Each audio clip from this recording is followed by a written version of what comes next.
You want to get started? I'm ready when you are. Alright. No, I'll get it later.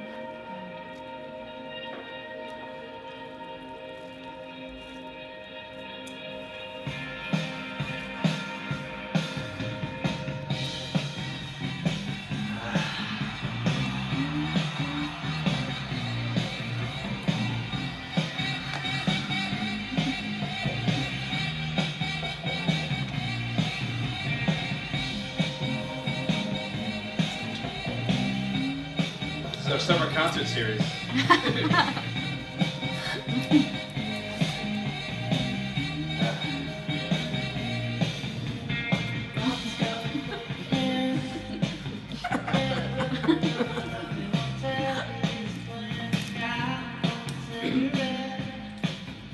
Is everybody good? I think so. You guys drink? Do you need a drink? No.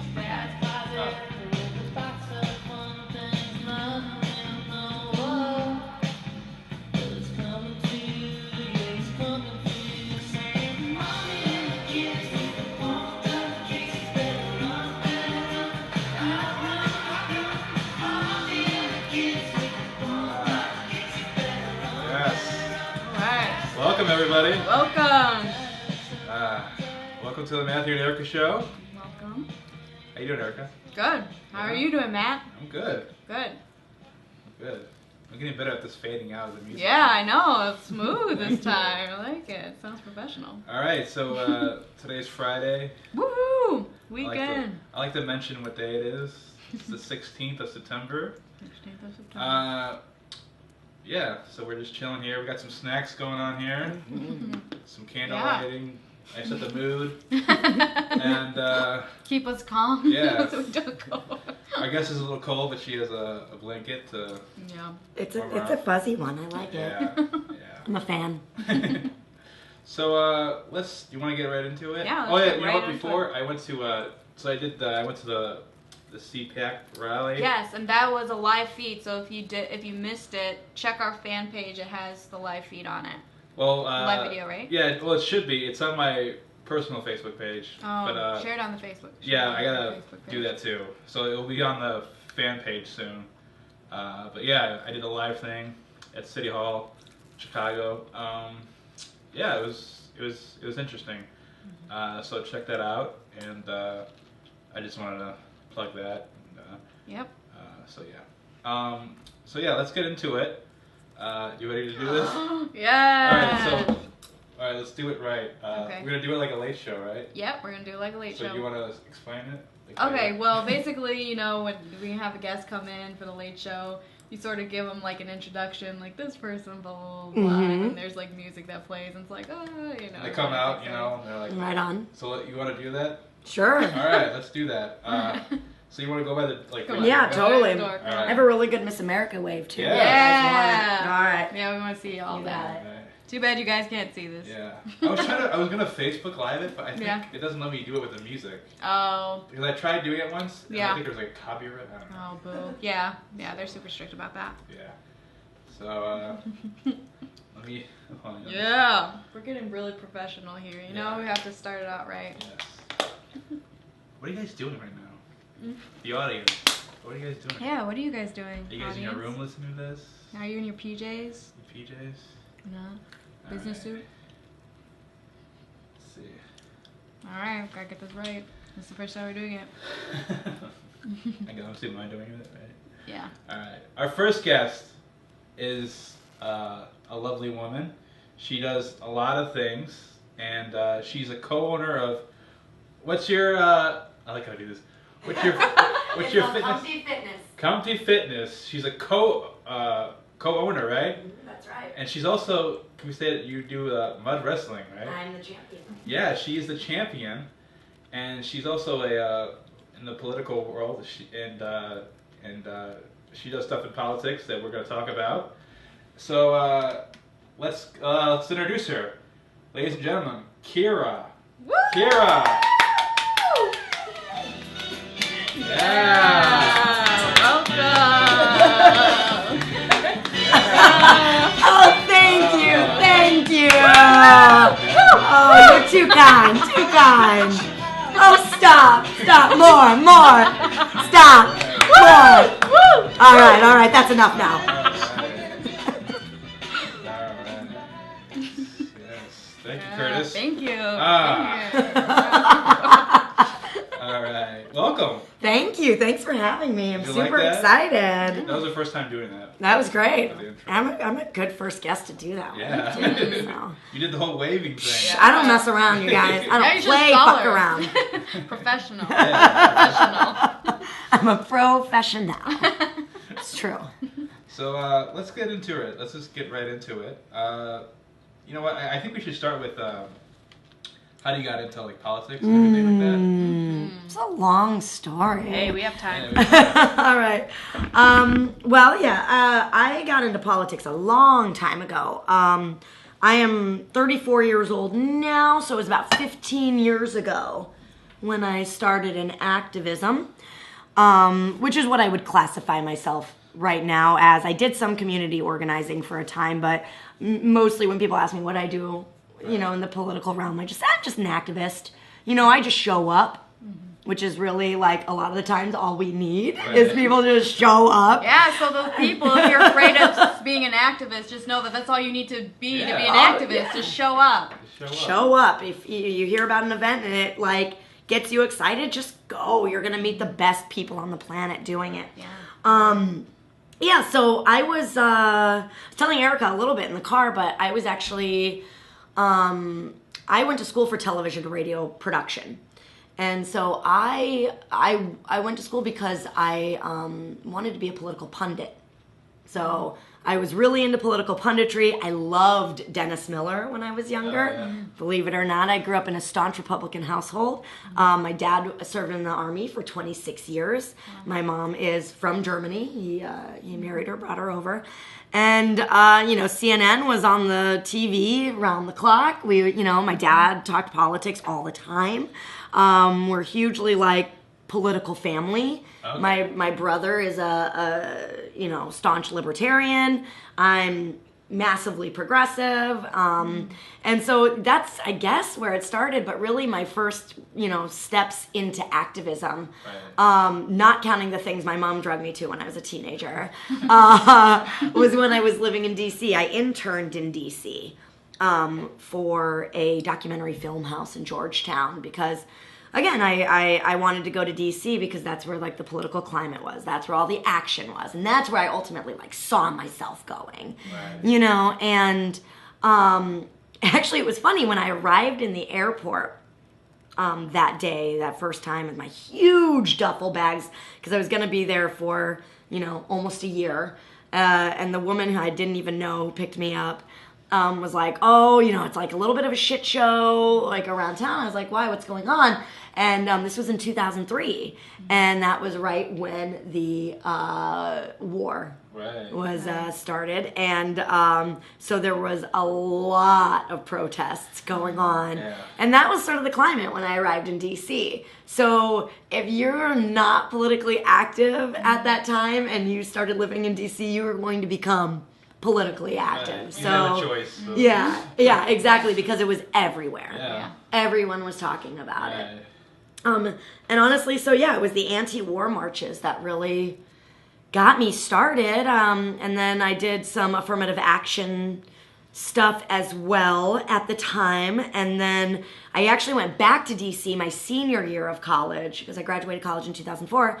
I went back to do a pro-choice march, which was one of the largest marches they'd ever seen on the Capitol at the time. I don't know if anything's trumped it since then.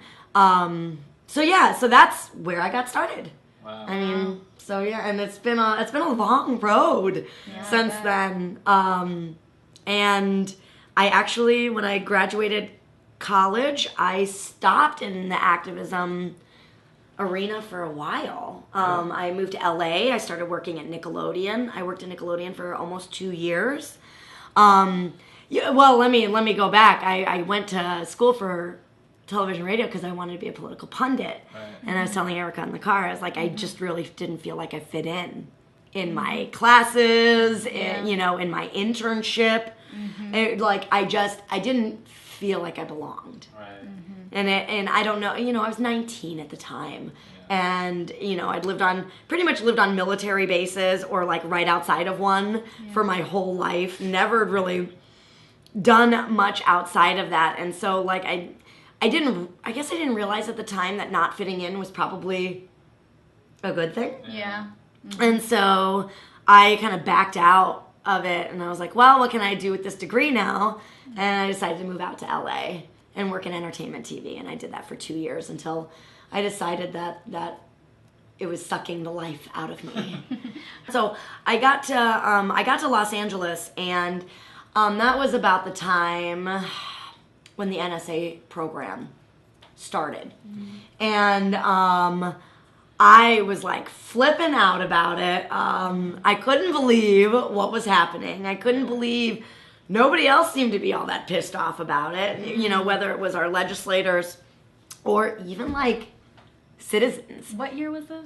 This would have been 2005. Okay. Yeah. Wow. And so it started even back then. Mm-hmm. Yeah, that's when it was revealed for the first time. Yeah. Oh. And I mean, I was one of these people who listened to a lot of conservative talk radio and would be in my car like on the 101 in Los Angeles and just screaming at the top of my lungs, "Are you fucking crazy? What the fuck? What?" No, and that was literally what I did, and I had no outlet. Right. I wasn't doing anything active Yeah. about anything. One thing I did do, though, I remember being in my car, in my Mazda, driving along, being pissed off, and I don't remember what triggered me that day. But I was pissed off. I really want to know what And I said it out loud, and I was like, that's it.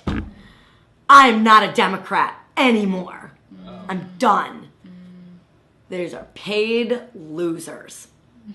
And so, yeah, it was 2005, I think, when I completely renounced my affiliation to the Democratic parties because they're fucking losers. So that was a long time ago. And ever since when I left television, I came to Chicago, and I think it was just really ready to like hit the ground running because Right. Chicago just was like this bubbling like cesspool of like activism, and everybody was doing something, or at least that was like my perception, especially comparatively. And so I jumped in head first, and here I am today, having done about 1 billion things, and it's been a crazy ride. Yeah. Wow. It is interesting how I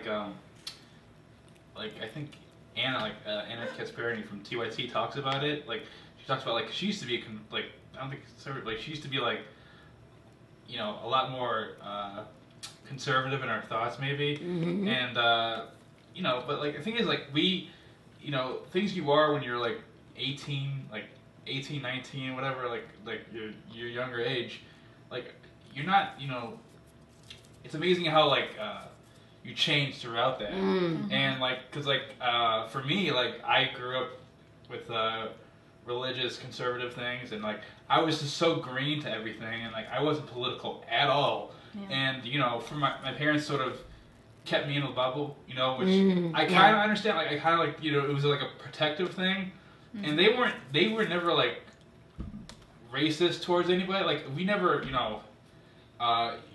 they were religious, but I never saw like any like the racist stuff like from them or from the world. Like they try to protect us as much as they could. So for whatever that may is said, but like so like now I'm political and I'm a progressive, and I'm doing all these wonderful things. I've met all these wonderful new people in the political world, and who are doing all this stuff, and like even like going to like Chicago stuff and like rallies and stuff like that. I've like my parents sort of like weren't really forward of me doing that. Like we never like went to the city just to hang out. Like even though it was like not that far away. It was like so like later on, like when I became like in my 20s, when I did sort of doing that, it was just like it's like almost I went to a different world. Like it was just like, oh, these people are into what I'm into, and they're like not as sheltered or or not as they're more like me, for lack of a better word, and creative, and I met just a lot of interesting people. Not to say that there's not that people in the suburbs, but It's it was more just quiet. yeah, they're more quiet. quiet. Like what would you say? Like, Yeah, just to themselves. I mean, nobody 'Cause ever you're- really 'cause you're comes from, out. I'm from Yeah. Chicago, so I grew up on the south side or Yeah. southwest side, and everything's out in the open there. Mhm. Everybody's business is everywhere. Oh, yeah. And it's just like over here it's closeted. Everybody has their demeanor. It's definitely a different culture. Yeah. They're polite and Right. yeah. But you Yeah, have to it's dig. interesting. Yeah, It's it really interesting is. because it's only a few miles apart. Right. Yeah, I And, know. I mean, I've definitely thrown fits out on Chicago streets, and nobody thinks a thing about it. Right. Yeah, so like, oh, there's another crazy person. Yeah. And I'm comfortable in the fact that they just think that about me. Whoa. That's actually. Ooh, pause for just a second. All right, back from the break. All right, we're back. Nothing happened, right? Nothing, nothing potentially dangerous and treacherous happened just now. We'll fill you in later. Check our Facebook page out. Oops. Did we mention there's candles here? Yeah, there are candles. Some in plastic. Right on. I don't even remember where we left off, but Well, yeah, but people in Chicago, they don't care if you throw a fit. Right. They're No. just gonna. It's like the same old, kind of nobody thing. cares. Yeah. Nobody cares what you do. Right. But I yeah, love it. so it's like there is, you have to dig for it, the passion and stuff. You have to dig for it over here, whereas it's much more in the open, of course, in Chicago. Now, what do you think is the cause of that? Do you think that people come to the suburbs to get away from Yes, that stuff? Absolutely. Mhm. Absolutely. I mean, originally that's what the suburbs I think were for. Like they were huge in like the 1950s when they came back from war, and so they sort of advertise it as a quiet place for retirement, and so you still feel that those people, it still attracts those people coming out for quiet time. I mean, I remember Families, good schools, good that kind of schools, stuff. that kind of thing. Very vanilla, lifestyle. And so yeah, because I remember I worked at the library one time, and they were talking about politics, and they were trying to build these homes, like cheaper apartment buildings. They wanted to build more of those. And these women were just so against it because they're like, it attracts the wrong people, there's different kinds of people coming in. And it's a lot more diverse now than it was when I was in school. And that was just 4 years ago. So we are attracting a lot more because there's, people in minority groups, they want a better life too. Of course they do. And it's cheaper to live in the suburbs. Yeah, How much it's more way convenient cheaper, is that? It's better education. Way better education, know? way cheaper. You get more space, less money. Exactly. Yeah, way better. So, yeah, they weren't too happy about that. But Better. It's interesting that you even talk about, minorities moving into the suburbs, and people might not be liking that. Because my family lives in Iowa. And I, during when Bernie Sanders was running in the primary, I decided to go and canvass for him in Iowa. I was like, that's where like my roots are. That's where I'm going to go. It's a great idea. And the funny thing is, it's the first time I'd ever canvassed for anybody, and they didn't only give us to like Democrats. It was like we were knocking on doors of like Republicans too. So it was so fun. Yeah. This one woman I talked to, she was wearing like an apron with cupcakes on it. And she had this like very cute, short, done-up hair, and she was like robust woman and very jolly, and she opened the door and she was super excited to talk to me, and I believe she was a Ted Cruz supporter, which made me like vom in my mouth just a little bit, but that's okay. I just threw up a little bit. That's okay. But I bet your cupcakes are delicious. Yes. Talk about the positives. But anyway, she said something incredible to me that I'll never ever forget. She was like, I said something about, actually, like, I'm in from Chicago. I'm just, I'm from Iowa. I'm from Davenport, Iowa. So, I just came out to, make sure that, my dude gets, full recognition out here. I love Bernie Sanders, blah, blah, blah. And she's like, oh, well, we're Republican, blah, blah, blah, blah, I'm from Chicago. You guys are sending all your blacks to us. And she already said that to me. And I was like, smiling and nodding. You get really good at this, So I was like, oh, yeah, that's interesting. I was like, Water off my back, water off my back. I was like, consider, which is literally what I said to her. And this is why this shit's so important. Okay? Because you have an opportunity to really connect on a... let people see things from a different perspective. So I told her, I was like, consider for a moment that there's a huge displacement going on in Chicago. People are getting pushed out of their homes because things are getting too expensive. And that they have no other choice than to migrate out of Chicago. Consider for a moment that those blacks don't want to be in Iowa. Yeah. In fact, I was biking down the street just the other day.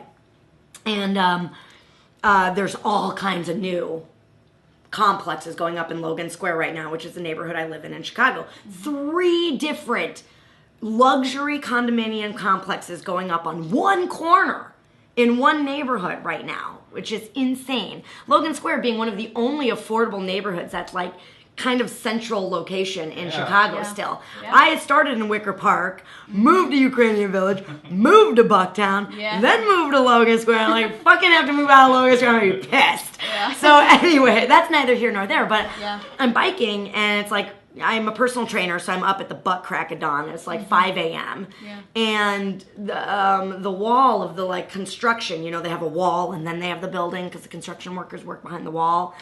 There's graffiti. And it says, your luxury is our displacement. And so I shared that with this woman. Oh, yeah. And she didn't really have much to say to that. She was just like, oh, well, I didn't know that was going on. And I was like, yeah, there are a lot of factors to a migration of a people to this area, and I was like, so, just something to consider, you know. And that's how I think that's such a beautiful way of handling it, because you have to understand that these people, a lot of them are just in their little bubble and they don't know, what's going on. And you have to, and by breaking it to them simply like that, without being aggressive, they'll receive it so much better, because, it could be a shock when because I've seen people who are really aggressive about it and it just doesn't work, it just is over their head and they shut the door, but that's great that you said that, and that was very, it's been really a big learning lesson, because I do, and this is one of my shameless plugs tonight, which there will be many, you guys. Yes. Just hold on to your seats, because things are gonna get crazy. Yeah. Please plug.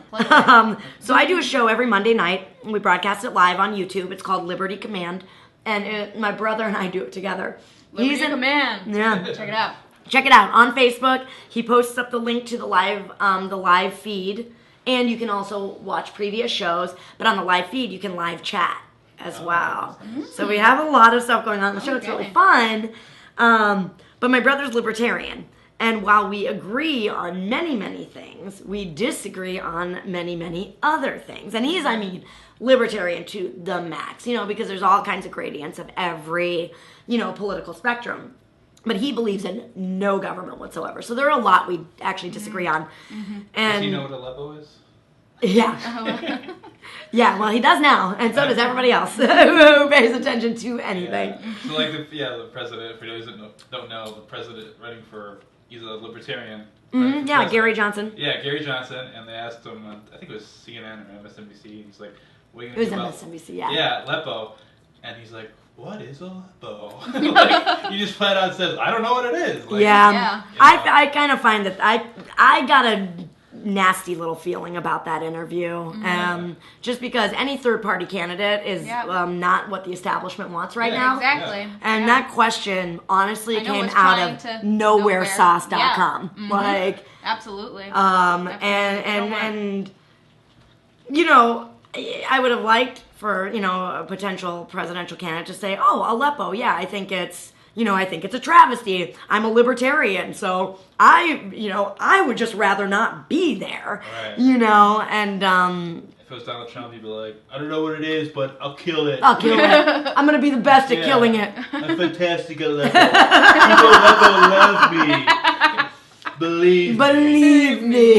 This is exercise, right? What a douchebag. I But yeah, so I kind of felt like it was a little bit like, why didn't you ask about Syria? Right. Yeah. Because when Gary Johnson responded, he goes, "What is Aleppo?" Yeah. I think he thought the noun was Leppo. Yeah. The way he asked that, I was like, shit, they got him. They got him. But here's where I think they might have gone wrong, the mainstream media. I think they might have given him too much attention. Because with the political climate right now, the fucking establishment is stupid and slow. Yeah. You know, and that's why they're going to get screwed, and that's why we're going to end up winning. They're going to get their They're panties slow tied in to a bunch. change. They're slow to change. That's what we were talking about, is they're too comfortable where they are. That's their weakness, is they think they have it. And we're rising, and it's just going to explode, and they're just not keep going to be ready for it. ignoring. Yeah, exactly. Yeah. And they tell us which candidate to vote for. It's just like, you know, either Mm-hmm. Trump or Hillary. It's just like, well, what if we don't want any of those people? It's like the corporate like elites. They're like, no, one of those. Yeah. It's just like, well, are they like if you're a Democrat, you know, like Hillary's is like. So what is she gonna do to help us? Like she has to earn my vote. Hell yeah, she has to earn my vote, and she hasn't done anything to do that. But no, you gotta like, I'm with her. It's like, first of all, that is a stupid thing. That is the slogan, whatever they call it. It's like, I'm with. What does that mean? It means nothing. It means, hey, if you don't agree with me, I'll call you sexist. Yes, is what it means. Yeah. It's fucking bullshit. Yeah. And I'm even like as a female. You know, when you're a little girl, you know, there were these fantasies and dreams about being the first female president. And that bitch is going to take it away from me. Just kidding.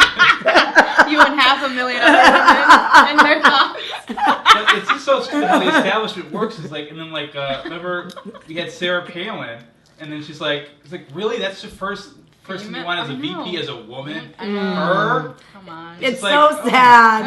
It it's so sad because we have it's so like, many strong females.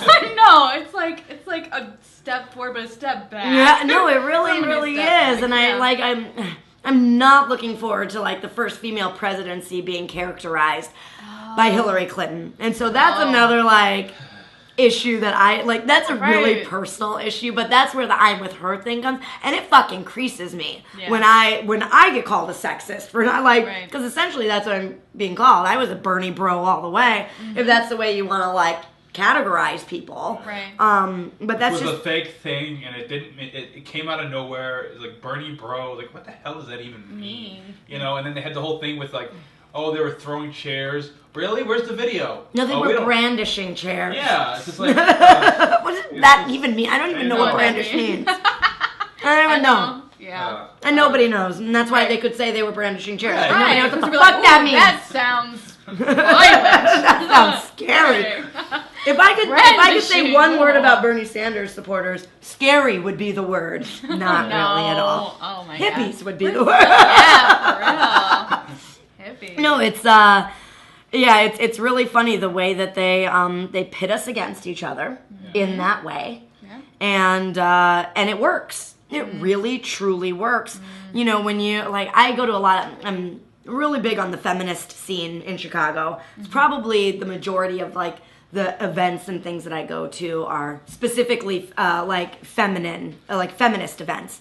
And I went to one. There's this woman who runs this event called Slut Talk every month, and it's just female comedians, storytellers, poets. It's actually quite amazing. Yeah, they get up and they talk about like their sex lives. And so it's really, really racy. It's really, really funny. It's just, it's co-ed, so it's totally inclusive. And one woman did get up at one point, and this was during the primaries, and she just started talking about like, you think Bernie knows what it's like to be like you or like a woman? And I'm like, you think Hillary Clinton knows the first thing what it's like to be you? I know. She has what, $10 million? I know, She's right? like, she is so She was far raised off. in politics. Yeah. I mean, she's more of a man. And so I thought that was really funny too, because that's where a lot of like these women that are supporting Hillary Clinton are leaning on. I was like, oh well, she knows the hardships of being a woman, and there are hardships that come with being a woman, but one, Hillary Clinton knows nothing about what it's like to live my life. She doesn't know what it's like to not have enough money to pay her bills. Yeah. She doesn't know what it's like to budget out how I'm gonna eat. Yeah. What date should I go on tonight Yeah. so that I have a meal? Right. You know, like it's, Yeah. she doesn't know shit about shit when it comes to Yeah. that stuff. So I'm tired of hearing about that. I'm tired of hearing about how she's okay. I mean, it's going to be fine. It's going to be fine. It's like, it's not fine now, and it won't be fine with Yeah. her. Yeah. Unless she makes some major changes. Yeah. And so, and I don't probably won't. see that coming. But yeah, anyway, like with the show Liberty Command, one of the things that I've really had to take on and learn, because I am a short fuse. Yeah. I don't know if you guys can tell. Yeah. What? No. I'm a what? short You're fuse. calm as a quiet little mouse. I'm the calmest person you'll ever meet. Quiet little mousey. And I used to be Hometown so girl. explosive on that show. I think I told one of the co-hosts to eat a dick once, or I just lick a dick, Ryan. Go fuck yourself. And then the next day, I was like, I go to my brother and I go, I texted him, things got a little bit out of hand last night. I'm really sorry. He was like, yeah, I kind of went like the last 20 minutes was a little rough. Admittedly, I was a little intoxicated as well. It was over Labor Day weekend. Come on. Right. Yeah. But- We'll give you a little slack. But yeah, it was keeping your cool. If you're gonna have a conversation with anybody that disagrees with you on anything, just number one, keep your cool Right. and always come from nothing, and always take on what it must be like to be over there. And I would say Empathy, that would yeah. be the best way to that's really beautiful. influence people. Absolutely. And bring them Because over. that's empathy. Mm-hmm. You're coming from a place of empathy instead of, a place of I'm going to try to force this idea. Because people can feel that, especially when it comes to something so personal as your political beliefs, or Yeah. anything, Yeah. that's personal. So, yeah. That's a great way of coming about it. I think that's the only way you can really come about it if you want to And be really convince effective. people. Yeah, absolutely. And so I've been working a lot on that. Actually, like, this show has been really, really great for me in that sort of personal growth. Mm-hmm. Because, I would like to be able to be faced with anything and really be able to, like, Hold your ground. hold my ground, Mm-hmm. be strong, and then also be strong for the other person so that I can share with them maybe a viewpoint that Right. they haven't taken into Yeah. their own perspective. So I think it's important. I think it's important to talk to people who disagree Yes. with you. I think it's important to get out and speak your voice, because like it's super valuable and really valid. And I don't know, it gets under my skin when people are like, Facebook is not a place to be talking about politics. What? And I'm like, actually, we should be talking about politics all Yeah. the time. Yeah. Mm-hmm. It is our civic duty. Really, it should be an everyday conversation. Mm-hmm. That's why we want to do this local podcast, because we want people. I was telling you this in the car. We want people to be more motivated Mm-hmm. to talk about it and be aware of what's going on. Because it's like, why wouldn't these are the Mm-hmm. rules that are being set in your own backyard. Like, why would you not be interested in what's going on? And that's why I grew up in like in church. I sort of grew up with that. Like I have my dad's side, and like I had a lot of relatives who are pastors and everything like that.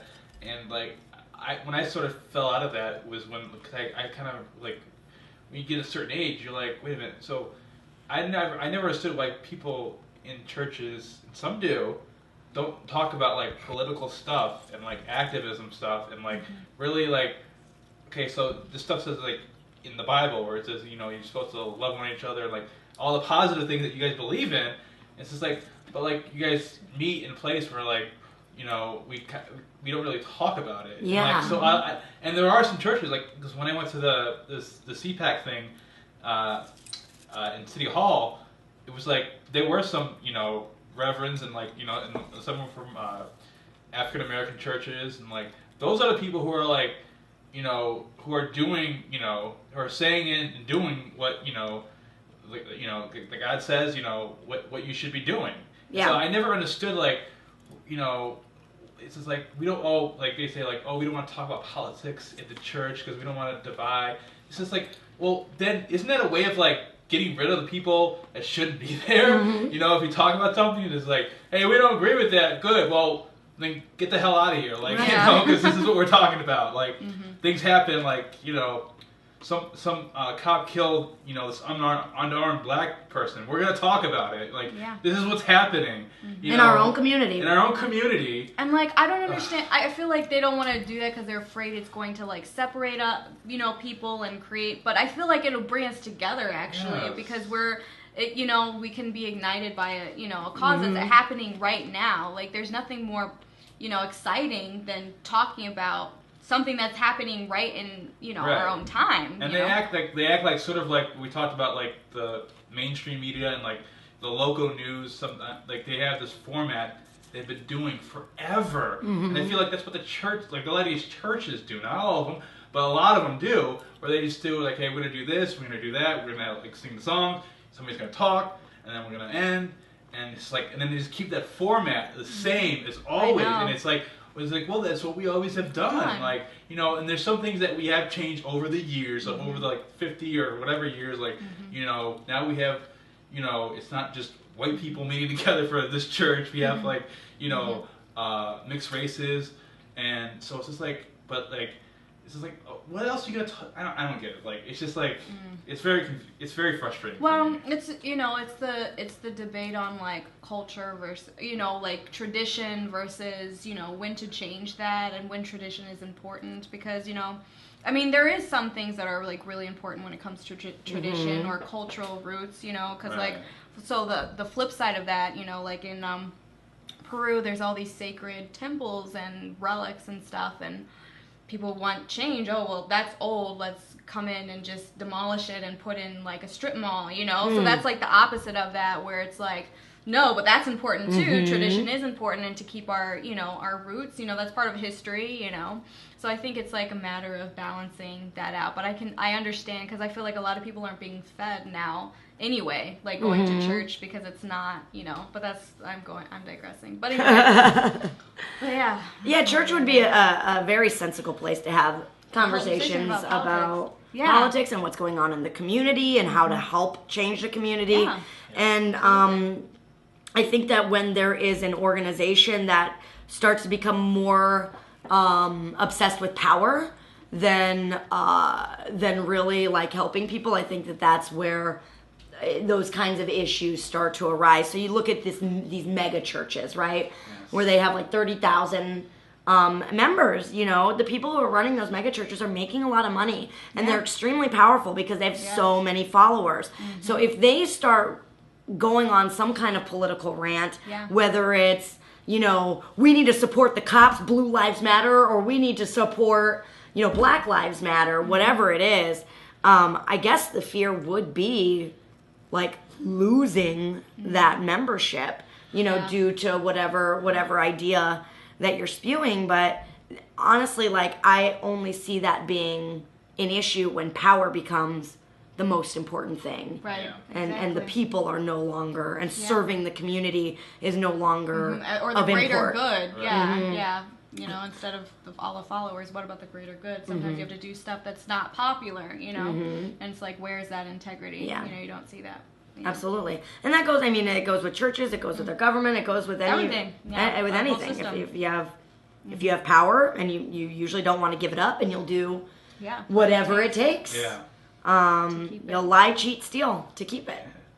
I just wonder, like, we talked about it before, Erica and I, like I wonder when the mainstream media or like even like the local media will learn that like this isn't working. Like stuff like I think I realized like stuff on YouTube, like the Young Turks or news media on YouTube.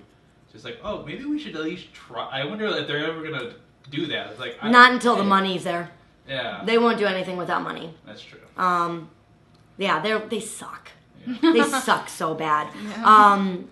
Honestly, like you think about one of the biggest, movements and changes in America, the civil rights movement, and you think about everything that they did, the protesters, the getting hosed down, the dogs, all of that stuff. I'm of the belief that it was the boycott of the buses that really did it because it was hurting the pocket. Yes.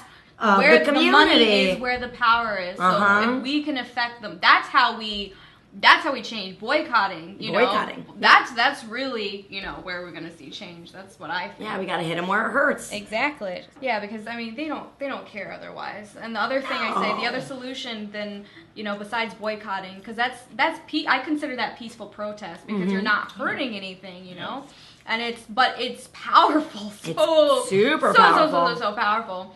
And the other thing is not to try and change or change what really has been sitting there for such a long time, but to create alternatives like this podcast, and build and build and build. Yep. So create tons of alternatives. That's the other solution that I thought, The internet will save us all. Yeah, really. God bless the internet. Yeah. That's what I say. If we can keep it free and right. I mean, that's a battle going on right now. We'll see how that goes. Yeah, that's a battle going on right now. Yeah. So Hoping and praying. That's going to be... That'll be huge if they start limiting internet. I think that people's heads will start exploding. Right. Hopefully they start exploding. Hopefully they start spying on us. I think 11 years ago and nobody gives a shit. So right, I know. But I think it's gotten to the point where there's enough people who are educated and who really get their news from the alternative media that it would upset enough people. Yeah, especially like now with millennials are... We're the biggest generation since the baby boomers, So they're going to be a huge sway, and a lot of millennials are... Aren't you considered millennial? I am on the border of it, yes. Oh, yeah. You're millennial. That's right. I just made the cutoff. Just made it in. I'm a millennial. But I think the internet is actually going to be what changes everything. Absolutely. Like the printing press. Every time there's information, a spread of information, there's a revolution. What do you guys think? Like, what do you see like things like Fox News in like 10, 20 years from now? Do you think they're still having like once like it's got to change or it's going to come Bill O'Reilly's leave, like when they're when he passes away or retires, whatever. What do you think you think they're just going to keep that like?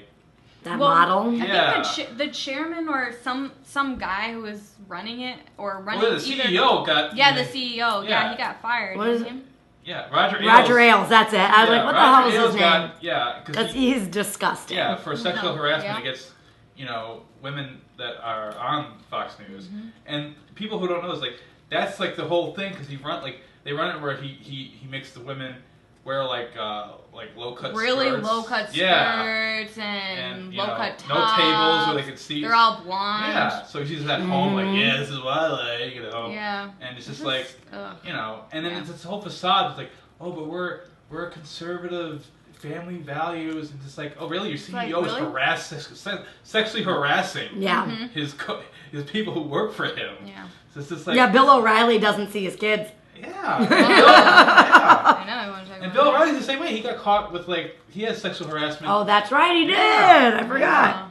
And like all these people, all the guys are like saying like, hey, I'm still with Roger Ailes. I don't believe any of this stuff. It's like, yeah, because you're a guy. Like, and he didn't sexually harass you. He didn't tell you to turn around so he could see your ass. Yeah. Yeah. And so like, it's just it's all. But I just wonder where it's gonna be. In 10, 20 years from now. Yeah. Like I just wonder, like, is it just gonna because I know his Roger Ailes Ailes either gonna have to change or it's gonna become anything can happen. Anything could happen. I mean, as soon as they start losing money, it's like they're gonna be forced to change. So. Buckle up because I'm not sure if anything's gonna happen now that Roger Ailes is out. But I would assume some things are gonna be changing because there are some pretty really horrible things that were going on there under his rule. It's horrible.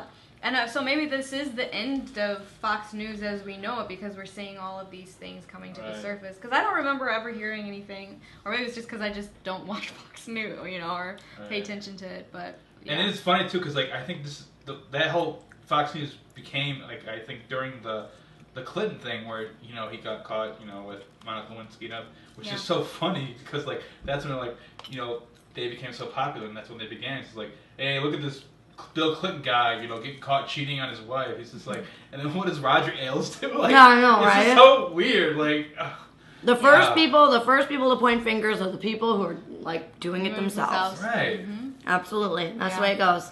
Yeah. Birds of a feather flock together.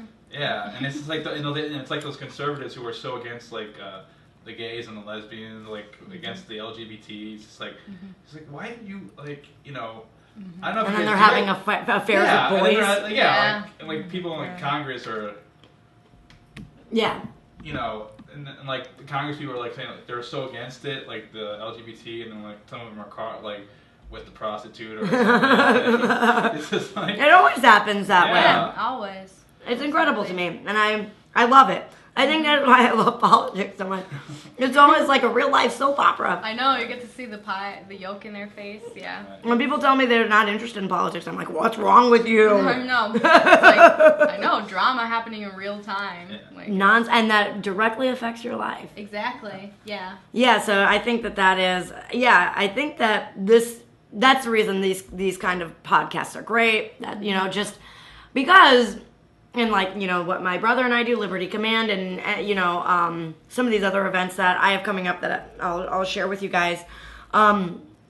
It's not, you don't have to know everything. Right. Yeah, because we're just starting. Me and Matt are just starting. We barely know anything. And I think that's what stops so many people is because they think, I'm not smart enough. How do I don't do know this? the lingo. Yes. I don't know. It's really just a self-confidence thing, to be honest. And that's such a shame. It's like, no, absolutely, you can, just start somewhere. Yeah, I feel like they watch like 20 hours a day of like media coverage. And like, it's like, no, just step by steps, get involved. And, just take baby steps. And, and we talked about that before, like people who have, people obviously are busy with families and, have 3 jobs and stuff like that. But just like, you should be, just taking a little initiative, just trying to watch our podcast. Yeah, or just that's just a little stuff you can and when people say like, I'm not really in politics, that's just a cover for saying like, it's like politics is everything. And everywhere. Like, and like so if you have kids and like you have a family,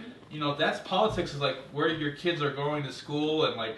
Or how the school is being run, how your kids are being taught. Are they being taught to be factory workers? Are they being taught to be free thinkers? Right. Well, we have control over that. We just don't realize we have control over that. Right. And so all that is politics, and then just like, so you are being political. You just don't know it. So, And that's what really, like, when I talk to my brother about government, and, libertarians in general, but my brother specifically, about government, he just thinks government's inherently evil. And I was like, well, Michael, like, unfortunately, it's just that the people haven't been governing for so long that now all it breeds is like these money-hungry, power-driven, like, I don't know, dickheads. Yeah.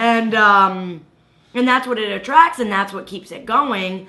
And, until people really see it as something that they should have a hand in and are involved in, the government's never going to belong to us, so the government's always going to appear to be some kind of like evil entity, Right. So not only does it look like super evil from the outside, because all these people, all they're interested in is lining their own pockets, going through the revolving door that is Washington, and lobbying.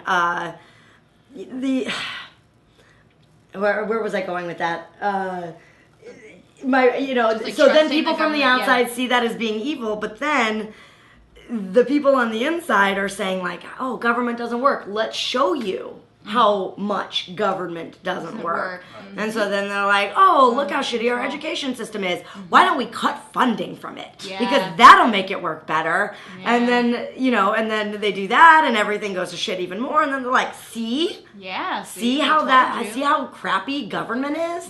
And it's just this like ongoing thing, and it's just going to keep going that way until the people stop believing that line. Stop believing so much in their power and start believing in our own power to make a change, for it. Yeah. Which is a great segue into my next plug. Okay. All right. Yeah. So I am actually next Saturday. I don't know if this will air in time, but Saturday the 24th. I am actually running through the Illinois Women's Press Association a little workshop, and it's a community activism workshop. And basically, what I'm going to be talking about is why it's important, like, to be active. Yes. A lot of like what this conversation was, talking about why you should become active. Talking about finding your passion and what you want to be active about. Yeah. And then really diving into like what organizations are already in existence that you can become a part of. And so I'm actually putting together like this packet of like Chicago organizations right now, which is make it like dizzying, let me tell you. So I'm putting it together, and it's a way bigger job than I thought it was going to be, but it's totally worth it. So then, I'll have the packet of like organizations and contacts that those people can then reach out to if they want to be a part of, Black Lives Matter, U.S. Uncut Chicago, whatever, drinking liberally if you want to just like go and hang out with a bunch of liberals, whatever it is you want to be doing, it'll be in that packet. And then it also will have, I also have a starter packet. Gosh, I wish I remembered the website I got that off of. Fail. Anyway, if it comes to you, just let us know. We'll post it on our. Yeah. Cool. Yeah, I'll get that website to you because it's really helpful if you're interested in being an active part of the activism community. Yeah. And then there's starter packet on this website that you can print out. And, so if there's not an organization that's doing what it is that's important to you, you can actually map out and start your own organization with this packet. So, we're going to do that. And then at the end, I think I'm really going to make a push for running locally. Oh. Wow. So, because I really think that's where, because we need, this is exactly what we're talking about. We make change by first getting in, being aware of our local government, then getting involved, and then running. And absolutely, because that's the what we only need to way do. I see. Yes, that really, and we could use you, totally. I mean, we could use a lot of people, for sure. Right. But it's the other thing is people don't think they can run because they're not smart enough or whatever. And they don't understand is when you get into politics, you realize everybody's just friends of everybody. It's like, hey, John, like, why don't you... Not about being smart. Look at Donald Trump. Are you kidding me? Yeah, and that's a positive to that, actually, because I think more and more people are realizing how, like, you don't really have to like, this jackass can run for president? Right, Sure. Exactly. Like, then I can, run I could be an alderman. Mm-hmm. Right. Yeah, no, absolutely. Yeah, and so I'm really going to make a push for that at the end. I just learned also that, like, in local politics, like, there's certain people in, like, around here who are they just want to cash their paycheck. Like, they're not doing... Yeah, and exactly. It's like, well, then why are you here? Like, why can't we get some, like... easy money. Yeah. It's literally... If you want easy money... No, I don't even want to... Yeah, if you want easy money, run for office. Seriously, because it's just... But it's crazy, Wolfpack.com. Wolf-pack.com. Yes. Go to it. Sorry, go ahead. So yeah, that's going to be on, so if anybody out there is listening and it is before September 24th, the IWPA is also going to be running more of these if this goes well. I'm a pretty decent presenter. Yeah. Let's just get that straight. Yeah. Okay, so it's gonna go well. Right. It's gonna go roll well. Right. They want to continue running it, if and when it goes really well. So there will be many other opportunities, but if you want to buy tickets, the event's actually in Lakeview on Saturday the 24th from 11 a.m. to 1 p.m. It's actually just going to be a 90-minute talk, but then time for mingling and talking later on, because I'm sure there are going to be people there that want to plug their own organizations. So if you have an organization that, is in Chicago area or the suburban area, you can come there and plug your organization, especially if I don't have it in that packet, because It's an ever expanding packet. You can also, if you have an organization that you want to be entered into the packet, you can send me your entries to Kira Korn. It's like unicorn, except with my first name, Kira Korn at gmail.com. And yeah, and I'd be happy to take it on, check you guys out, see what, I'm really trying to find organizations that actively do something in the community. Not necessarily just organizations that, have a board and do like official things on their own. Community only in Chicago? So Chicago and Chicago only. For now. Chicago. For now, Chicago only. Just because I don't know enough about the whole state of Illinois, honestly. And honestly, I don't know that I've ever actually been involved in local politics until I became a Chicagoan, just because being that I was a military brat, I never had a real home. I never felt actually attached to a city, so it is exciting to be in it here in a city that I really enjoy. And then, unlike DC, that I really feel a place of belonging. Woohoo, Chicago! It's very much like a comfortable home for me, and it works for me. I get to be as loud and as crazy as I want to be, and nobody bats an eye. It's wonderful. So that's that event. Then directly following that event, we are doing a civil disobedience training at my fitness studio, starting at 3 p.m. 3 to 5. 3 to 5 p.m. And it's going to be just a civil disobedience training at Comfy Fitness. That's in Bucktown in Chicago. We're super easy to find. I'm not going to rattle the address off here just because you guys can just find us, comfyfitness.com. Our address is there. And that's through Democracy Spring. And Democracy Spring will be running it. I will not be running the civil disobedience training. I've been through civil disobedience training a couple times. I'm just not training on it at all.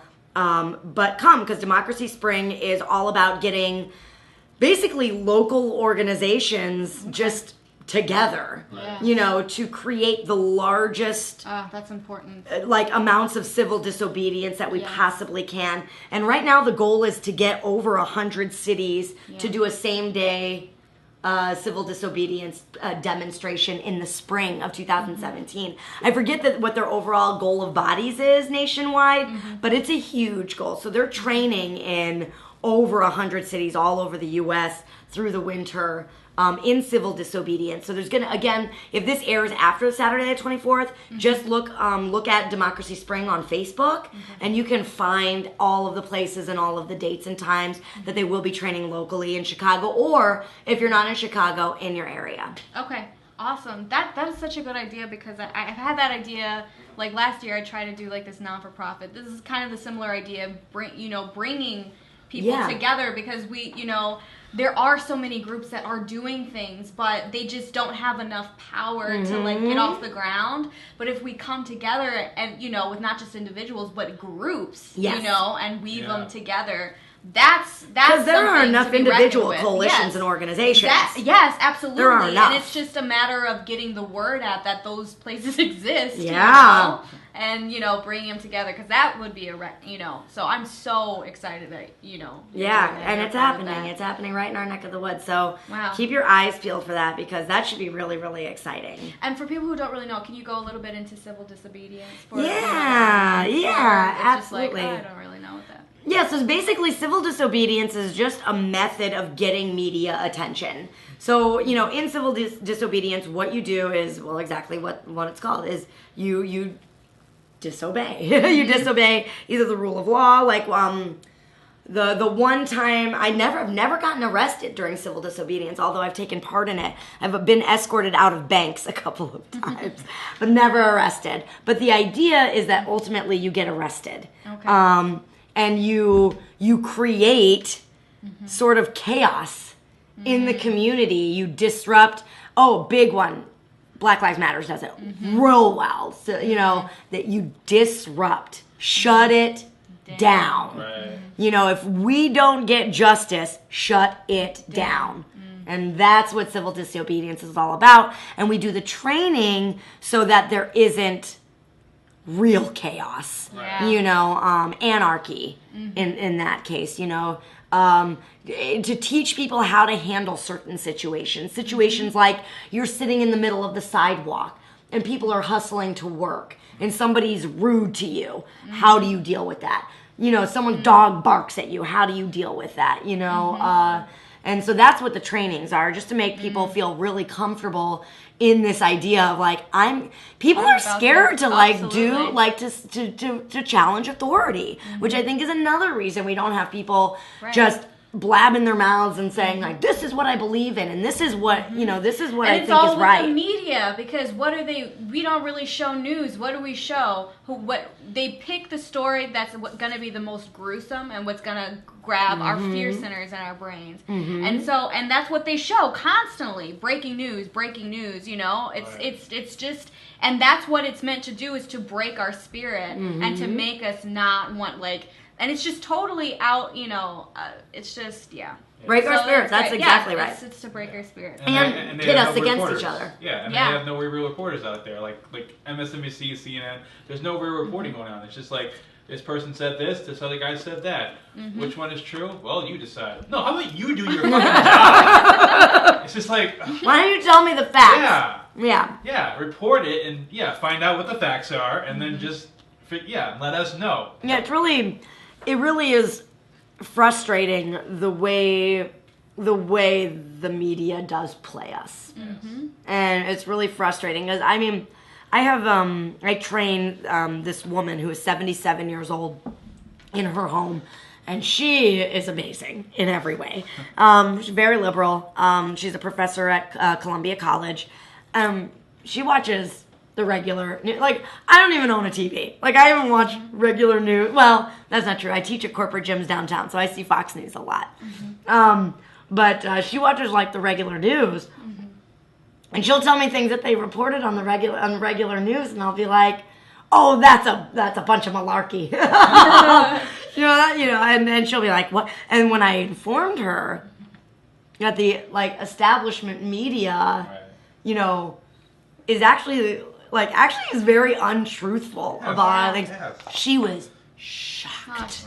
Shocked. I want to get to those people. Yeah. To bust their little bubbles. And it's and until people start realizing it, it's just so hard because we're it's the way it's been. It's trusted news. You trust the news. And the way they talk and their business. They are the officials. They are the authority. They wear the suits. It's they're so they're well, why wouldn't we trust this guy? He's wearing a $6,000 suit. He is wearing a suit after all. I know, but that's how we think. If you break it down, that's what goes through our mind, and they have it down to a science. What's going to, and it's not even our fault. It's we're conditioned that way. If we grew up with television, we're conditioned. And that's why the millennials will probably be the complete 180 turnaround on that. Absolutely. And that's why I wonder when that's going to shift. Obviously, we just talked about it. It is shifting. It's going to. Because the millennials are now okay, so I'm at the very end bracket of millennials. I'm 34, so I'm starting to get into an age where people my age are starting to run for offices, are starting to head up corporations, are starting to, and once we become of age, so basically in 10 years. Yeah. Basically. And it'll slowly be shifting just because of the internet. The internet's going to save us all. I'm pretty convinced about it. My brother keeps talking, and a lot of libertarians keep talking about this bloody revolution. And I'm like, no, we're not going to have a bloody revolution. No, it's a peaceful It's going to be a revolution based on information, and that information is going to be the internet. Yeah, absolutely. Yeah. That's what I think too, because it's we're smart enough with information and to know history that it doesn't really get anything done by having this big bloody, you know what I mean? Right. It's going to be peaceful. We're just going to get into office. We're going to change the rules. Over, we're just going to take over and change the rules. And then what's going to happen is everybody's going to start being comfortable and get comfortable and blah blah blah, and then eventually it's going to shift again. And that's how it works. Yeah, absolutely. The struggle is always there.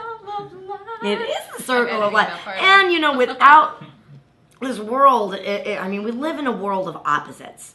And so those the other, they're so important You mean to the other as in the other government? being the government, Oh, the yeah. establishment, the people who don't run in our circles.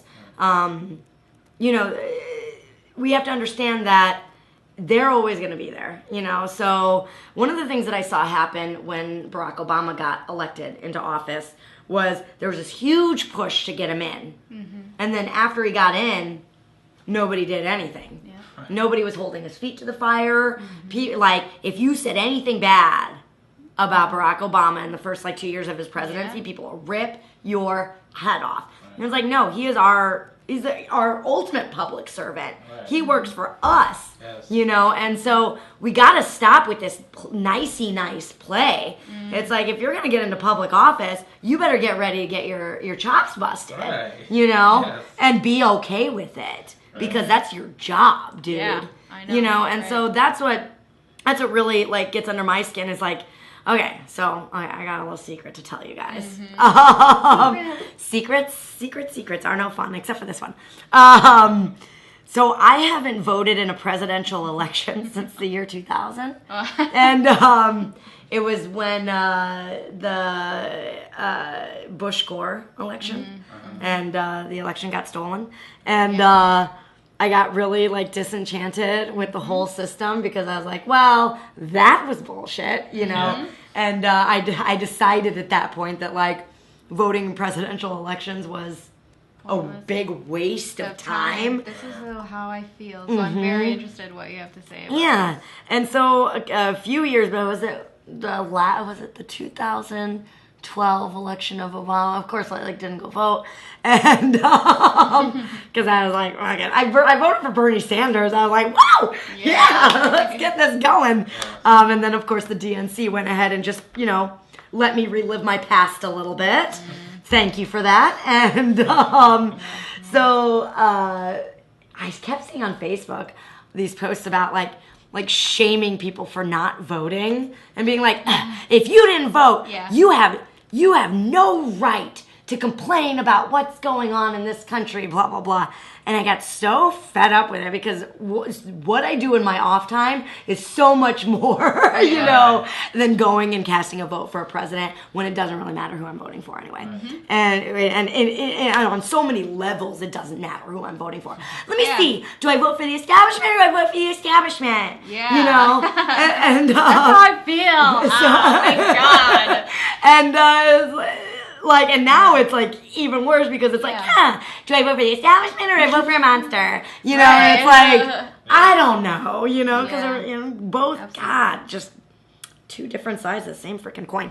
But yeah, I posted on there that, what did I say? I just got so fed up with it. I said, Election Day is to politics, is to democracy. Election Day is to democracy as Valentine's Day is to true love. And and just basically stating that it's just because you go cast a ballot doesn't mean you're doing anything. I know. People love to do that and feel like they're, Post it all over Facebook with their I sticker, voted. I voted. I know. Good for you. Now what are you gonna do? Right, exactly. Oh, you're gonna go and drink some more PBR and get high. That's cool. That's fine. I have nothing wrong with getting high. Right. But Yeah, but whatever. yeah. It's just This is, and you know what? I don't know if you noticed this, but I definitely noticed this. We experienced a similar thing, because we posted our intro video, just a small 2-minute video about what our podcast is gonna be, everybody liking it. Ooh, wow, congratulations, blah blah blah blah blah. Oh, I'm gonna watch this, definitely. Da da da da. Monday comes, post the video. It's 9, Crickets. 8. I know. It's great, everyone. Uh-huh. Great, there you go. So, anyways, we're just gonna have to work harder. And, there's just marketing. advertising this. I know. And marketing is really, really hard, because I put Yeah. fitness videos out every day. Yeah. And it's really, really difficult. Yeah, because there's just so much in the sea of everything, But anyways, digressing. Which is a good thing, and as someone who's trying to gain some recognition online, it can be a challenging thing. But if you have a good product, then Right, you're probably going to be fine. That's what I feel is enough people will end up, finding Yeah, us and somehow. we're just. I don't want to make this as an excuse, but we're just starting to. Right. And I know. I don't expect like. I don't 1,000 expect people, anything. So really. if you're to be just honest. like if you're truly passionate about what you're doing, You'll attract more people Yeah. who are passionate. People- Because that's how it is people with will see that. TYT. Yeah. yeah, that's what- people will thanks for see that and reminding me. recognize that. So as long as you're really passionate about it, not like, oh, we gotta do our, Right. oh, we gotta do a fucking podcast. Yeah. It's just like, Well, and it becomes easy to do because so for my business, I've been doing an exercise of the day, Monday through Friday video posting up since like April. It's basically like just me, like getting these videos done, getting out, like throwing them on Facebook, Yeah. getting them on our calendar, on our website, and all of that. And the thing is it's really, really hard work. And I'm committed that anybody who wants information on fitness and their body has access to it easily. And that's my commitment. And so, if you guys are committed to spreading information, Yeah. Getting organizations together, involved, getting people involved in those organizations, then this isn't a chore at all. No, When you do what you absolutely love, you don't work a day in your life. So, Yeah. and it's totally true because I work about 14 to 16 hours a day. So, and it's a blast. It's exhausting and it's a blast. So, just keep plugging away and and it'll happen on some level. It'll happen. We have enough people on this planet to make it happen. So, it's good stuff and it's really important. That's the most important thing. Is like Yeah. the service you're providing is really important. Thank you. Thanks for that pep talk. Yeah. Yeah, absolutely. So I just wanted to play something real quick here. Sure. And then let's, if you have any comments about it, let's talk about it. Here with Ron Placone, hilarious comedian. Hey, Ron, how are you? Hey Jimmy, how's it going? Good to see you. Hank Thompson's here also. Hey, Hank. Hey, it's me. Yay, all right. Also, so we've talked about the Kaepernick story. Turns out a lot of people, Kaepernick, God bless him. He's got guts. He stood up. He knew he was going to get pushback. And a lot of sellouts, even black sellouts like Larry Elder, said, shut up. Hey, you have the freedom to say exactly what we want you to say. Now, shut up. Go be free and do what we want. So, Charles Woodson, great football player, Heisman Trophy winner, NFL star. He had, I'm going to play this. It's maybe about a minute or 2 minutes long. It's really worth it. And listen to what he has to say because this guy breaks it down perfectly. Here we go. This being 9/11, and watching some of the players, current players, talk about 9/11 and where they were, that day. I remember exactly where I was that day. I was at home, and remember, getting a phone call or somebody saying turn on the TV. Somebody just flew a plane into the World Trade Center, and having been there, knowing how massive that building was, I'm thinking to myself, oh, somebody probably flew a crop duster into that building. That's not going to affect it. You turn the TV on, and all of a sudden you see these planes, flying into these buildings, and then all of a sudden these buildings, collapsing, and then you find out what it was behind. And so now you're thinking in your mind, how could someone feel? How could they wrap their minds around killing innocent people for really no reason other than how you think or how you live your life, right? And so then I correlate that to Colin Kaepernick, his issue with the flag in America and where we are right now. And I think his question is, how is it that black people can be treated a certain way because of how they look, the color of their skin, how dark it is or how dark it isn't? And so I understand his point, and to Randy's point, I get what he's saying, this justice for all. You asked me 3 weeks ago, what's one of the things I'm going to miss about playing the game of football? And I would tell people that, man, standing up there on that sideline and singing that national anthem, the flag is up and the whole nine, that was one of the great joys of my life, right? And so then what happens is when you have these protests, you start looking at different things. And then you go back and you look at the author of the national anthem, right? This guy, he had slaves. You look at Francis Scott Key, he was a slave owner. So now, as I'm thinking about the national anthem, and I hear that line for the land of the free, he wasn't talking about me. You know, he wasn't talking about Randy. So when we talk about Colin Kaepernick and the stand that he's taking, he's saying, look, let there be justice for all of us, including me and Randy, including all of you on this set today. So I actually applaud him for having the gall to stand up when he knew what kind of ridicule he was going to get.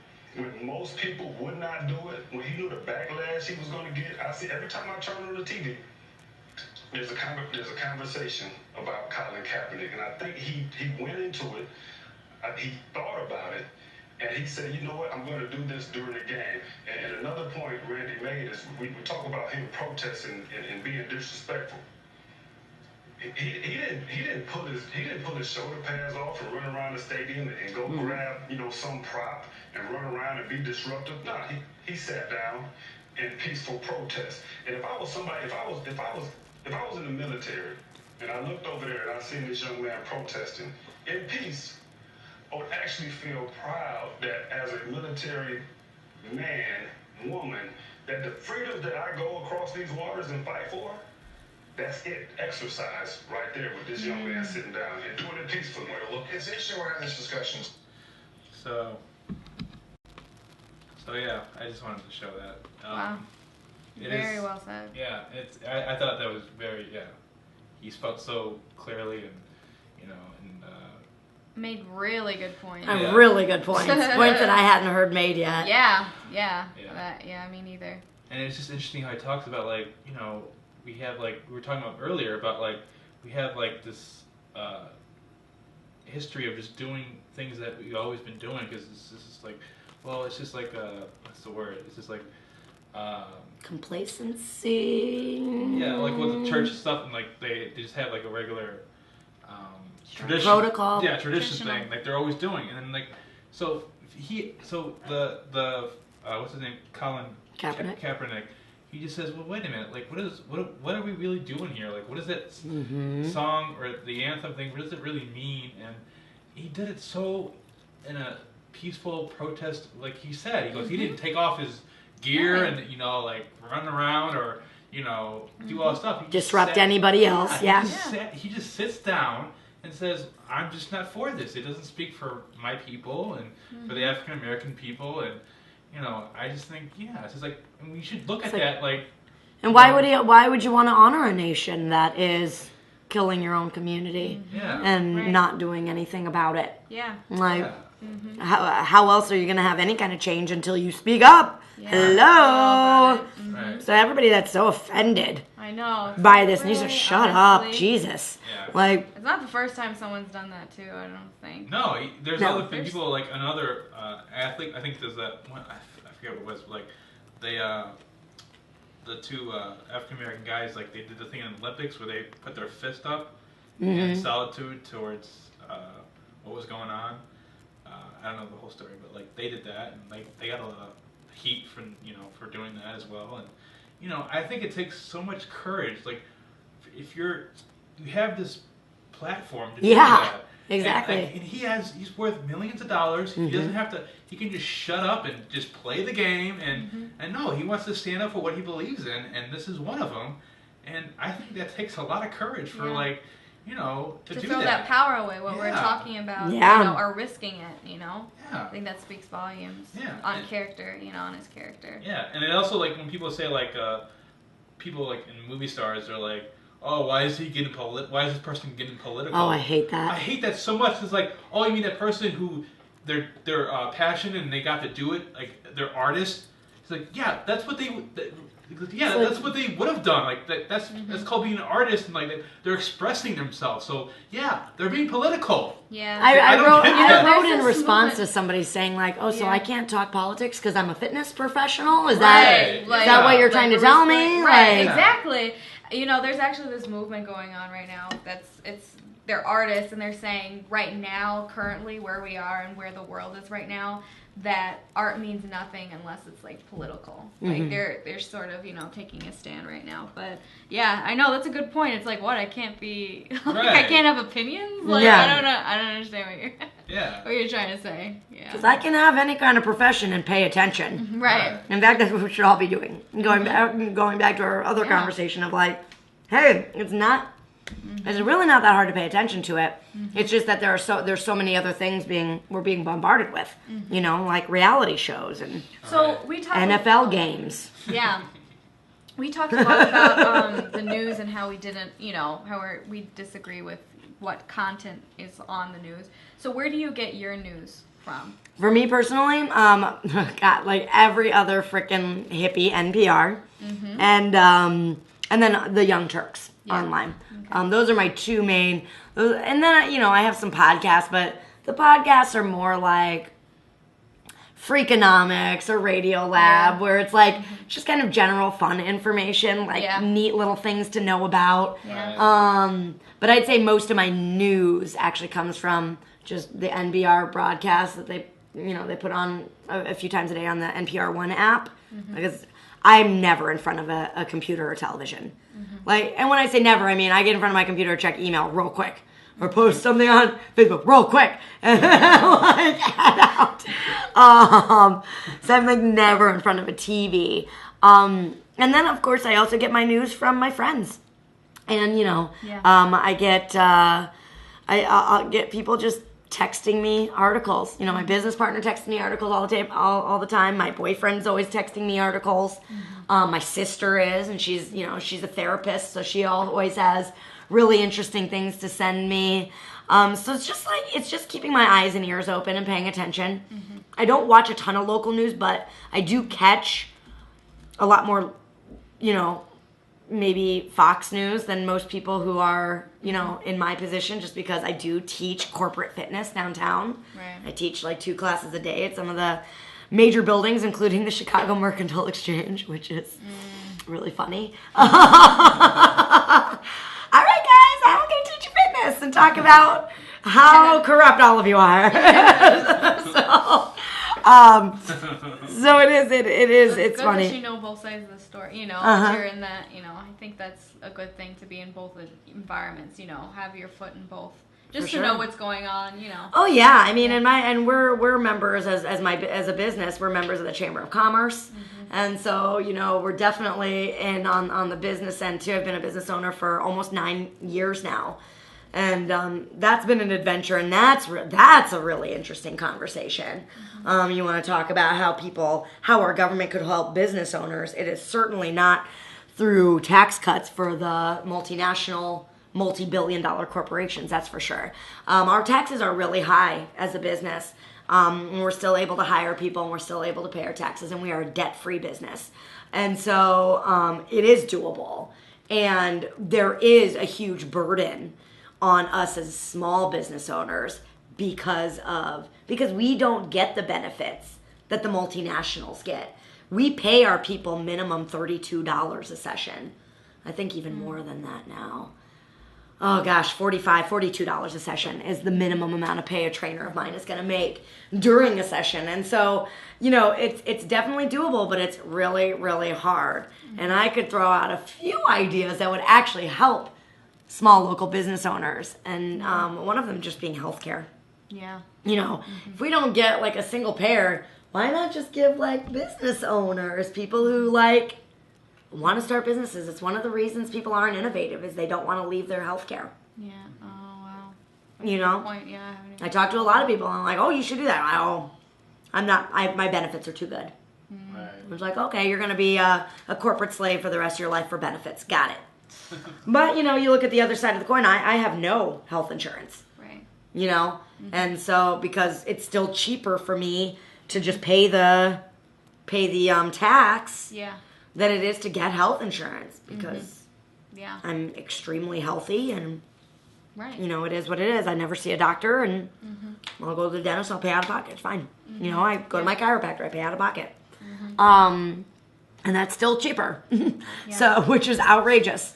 And so it is interesting being in all of those different roles and actually seeing things for what they are. You know, I remember job creators being a big buzzword many years ago, and I was just like, it's just such bullshit.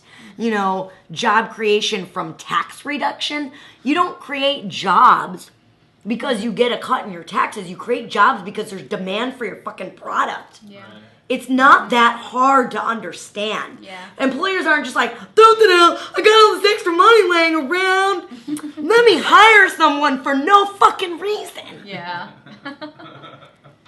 That doesn't make any sense. Yeah. I mean, if you look at the, there was tax like reappropriation, repatriation back in 2004, getting, the corporations trying to get the government to bring money back over from their foreign entities, and they were trying to get it back at 5%. And our tax rate is like 35% or something like that. So they were really like, and I mean, these are funds that are being held overseas by corporations through a loophole in our tax code that allows them to store their money there for a very, very low percentage and sometimes free. And so they were trying to make deals with our government back in 2004, I think it was. No, 2004 is when it happened.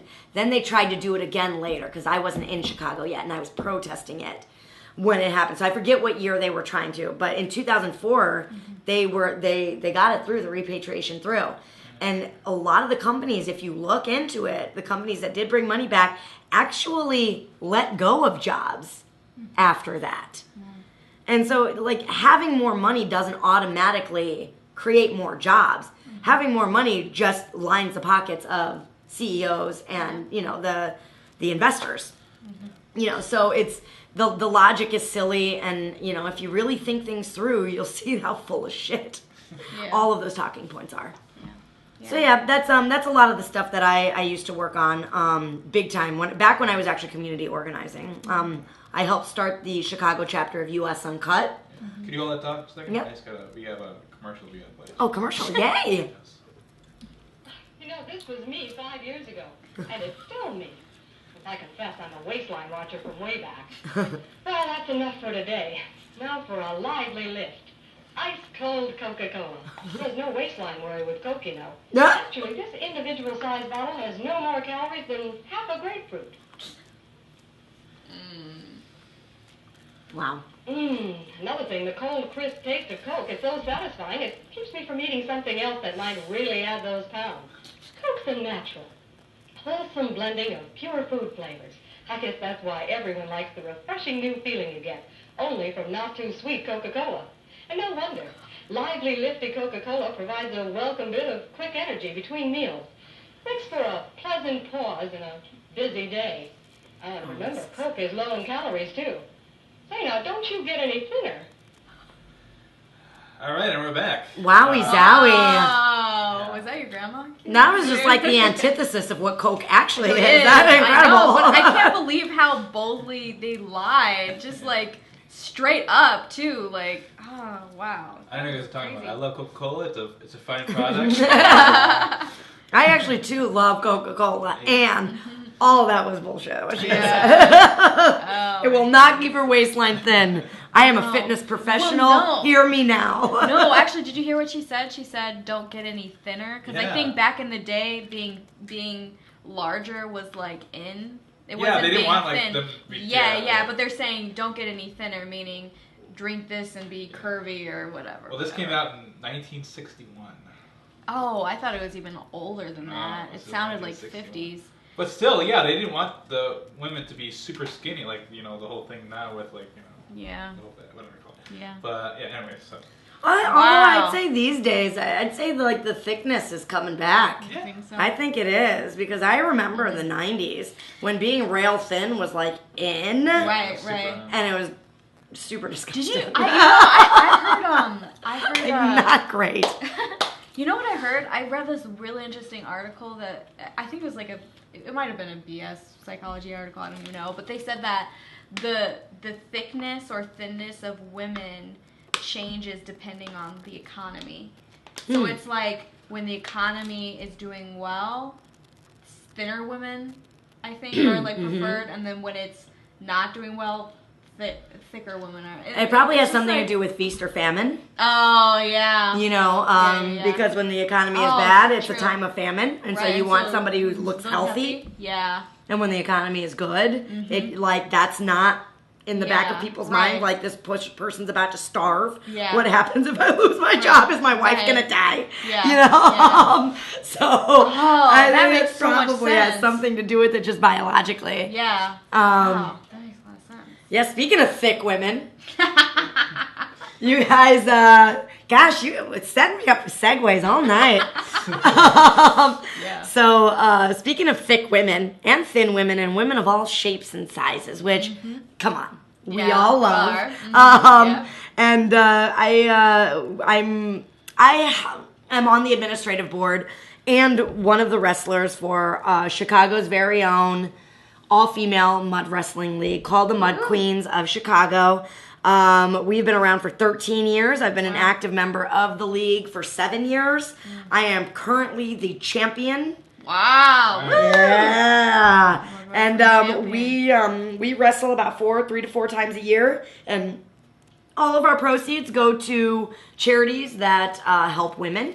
So our main charity is Chicago Women's Health Center. So if you want to support what it is we do, which is really sweet, authentic mud wrestling and rock and roll, you should come on October 27th to Reggie's Rock Club in Chicago.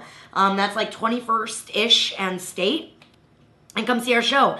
It's $10, I think, in advance, $15 at the door. And you can find us just on Mud Queens of Chicago on Facebook. Or mudqueensofchicago.com, I believe, is the website. So that's a really, really neat cause that I'm also a part of, and a really great organization that I get to like help run. So come and check us out. I mean, Wow, it is awesome. a good time. Yeah, sounds like Like, it. I am That's telling a great you. first date, huh? Uh-huh. It First is date a idea. good time. It's a great first date idea. It's a great bachelor party idea. Yeah. The 27th is the weekend before Halloween. Uh-huh. We all dress as alter ego. We all have alter egos. Ooh, so that's fun. yeah, I'm a brownie Girl Scout. I'm Brownie Bruiser. Because I was actually a Girl Scout in real life from kindergarten all the way through 12th Oh, grade. cute.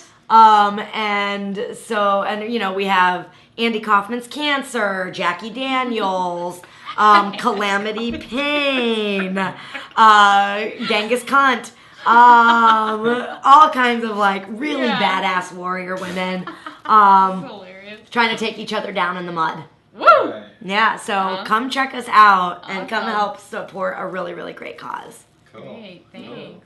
So yeah, that's a lot of things that I plugged. No, No, that's that's great. Can I People recap need to them get real out. quick? Yeah, Real quick? Okay. recap. So check me out on Liberty Command on Monday nights from 7 to 9 if you want to see a progressive and libertarian talk about current events. Check out next Saturday, September 24th. If you have it, and if you miss it, there are going to be other opportunities. IWPA.org, their community activism workshop that I'm running. If you want to get involved in community activism, if you want to learn about civil disobedience on September 24th from 3 to 5 at Comfy Fitness, we are running, Democracy Spring is running a civil disobedience workshop and training at Comfy Fitness on that day. And then lastly, the Mud Queens of Chicago rolling into Reggie's Rock Club on October 27th to give funding to the Chicago Women's Health Center. All right. Right. Woo.